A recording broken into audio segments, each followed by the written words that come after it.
नमस्कार। मैं Rajiv serial English society की ओर से आप सभी का बहुत बहुत स्वागत और अभिनंदन करता हूं। हम आज शिक्षा में सुनी निवेश नवाचार कार्यक्रम ZII द्वारा संकलित एक रोचक व अभिनव नवाचार के बारे में आपको बताएंगे। हम इनोवेटिव पाठशाला के अंतर्गत NCERT प्राइमरी बोर्ड के 5वीं कक्षा के पर्यावरण अध्ययन की पुस्तक आसपास के पाठ 5 बीज बीज बीज पाठ में छत्तीसगढ़ के एक नवाचार स्वाध्ययन की एक गतिविधि शब्द सागर का इस वीडियो में क्रियान्वयन करेंगे। हम आशा करते हैं कि आप भी इस वीडियो को देखने के बाद इस नवाचार तकनीक को अपने विद्यालय और कक्षा में अवश्य लागू करेंगे। इस पाठ को ZII के कई नवाचार के माध्यम से पढ़ाया जा सकता है, परंतु आज हम इसे शब्द सागर से समझेंगे। पाठ का सार।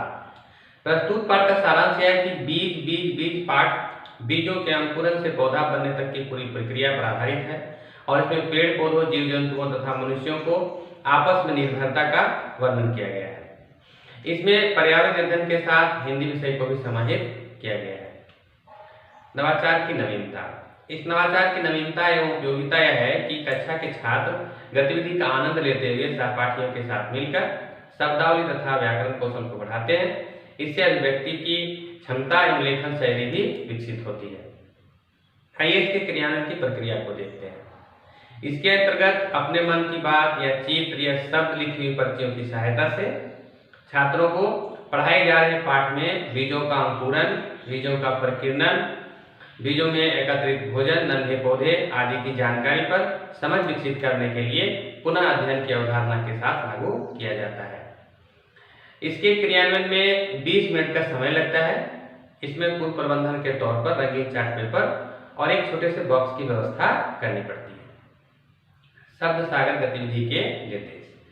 गतिविधि को शुरू करने से पहले शिक्षक यह सुनिश्चित कर लेते हैं कि सभी विद्यार्थियों ने बीज बीज बीज पाठ को अच्छी तरह से समझ लिया है। गतिविधि कराने से एक दिन पहले शिक्षक सभी विद्यार्थियों से पाठ में आए अपने मन की बात या नए शब्द या चित्र बनाकर लाने के लिए कहते हैं और पर्ची की दूसरी तरफ अपना नाम और कक्षा भी लिखने के लिए कहते हैं।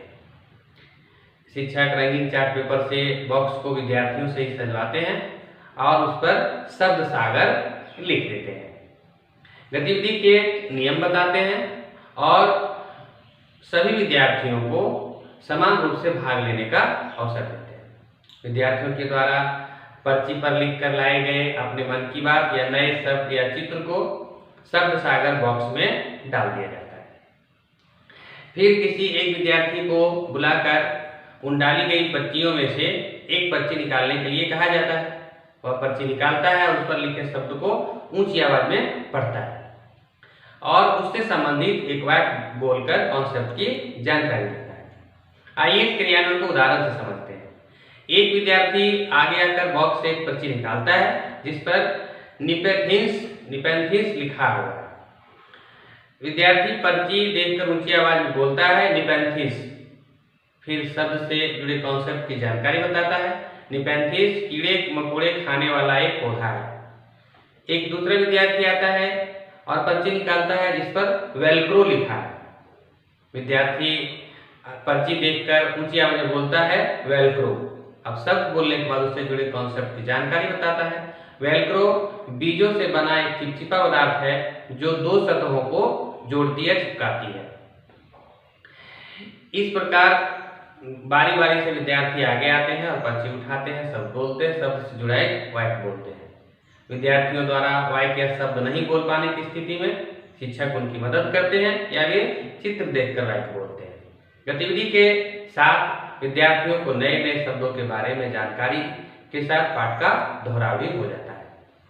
आइए इस नवाचार को लागू करने से होने वाले लाभ और प्रतिफल के बारे में जानते हैं। इस गतिविधि में पाठ के शब्दों या वाक्यों का चुनाव करके उन्हें पर्चियों पर लिखने, फिर एक एक कर वह शब्द को विषय वस्तु के साथ जोड़कर बोलने से कॉन्सेप्ट आसानी से याद हो जाता है। भोजन के लिए जीव जंतुओं तथा पौधे पर निर्भरता और साथ ही बीजों के प्रकीर्णन में जीव जंतुओं और मनुष्य की भूमिका आदि पर विषय वस्तु का ज्ञान होता है। विषय वस्तु के बारे में बातचीत करते हैं, प्रश्न पूछते हैं, निजी अनुभवों को साझा करते हैं, अपनी प्रतिक्रिया देते हैं। इससे नए नए शब्द और वाक्य बनाना सीखते हैं। इससे भाषा के ज्ञान में भी वृद्धि होती है। इस नवाचार से विद्यार्थियों में आत्मविश्वास, विनम्रता एवं सहयोग के मूल्यों और प्रभावी संप्रेषण, गहन सोच एवं रचनात्मक सोच के कौशल का भी विकास होता है। यह नवाचार बाल केंद्रित और विशेष आवश्यकता वाले बच्चों के लिए उपयोगी होने से एनसीएफ 2005 के उद्देश्यों की भी पूर्ति करता है। इस नवाचार में विद्यार्थी शिक्षक अनुपात का भी पूरा ध्यान रखा जाता है। शिक्षक बीज पाठ को पाठ्यक्रम के अनुसार निर्धारित माह में ही पढ़ाते हैं और बच्चे रोचक व अभिनव नवाचार के साथ गतिविधि का आनंद लेते हुए कक्षा में पढ़ाई करते हैं। हमें जरूर बताइएगा कि इस नवाचार का वीडियो आपको कैसा लगा।